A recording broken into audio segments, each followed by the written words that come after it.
March 12. புனித Serafina.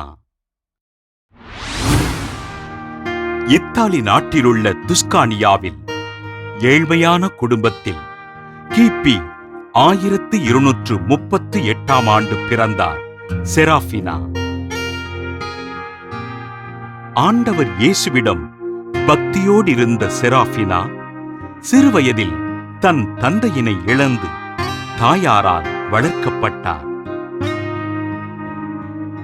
அழகு நிறைந்தவராக காணப்பட்ட செராஃபினா தன் இளம் வயதில் உடல் நலிவுற்று படுத்த படுக்கையானார்.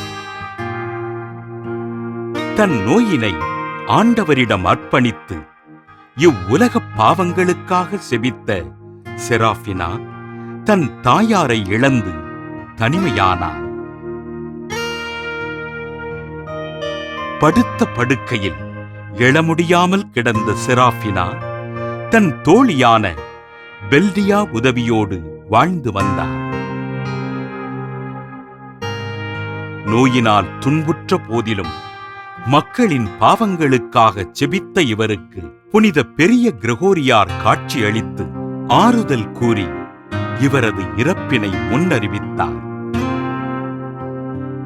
சிறுவயது முதல் நோயினால் துன்புற்று வாழ்ந்த செராஃபினா கிபி 1253 மார்ச் 12 தன் 15வது வயதில் விண்ணக வாழ்வு பெற்றார்.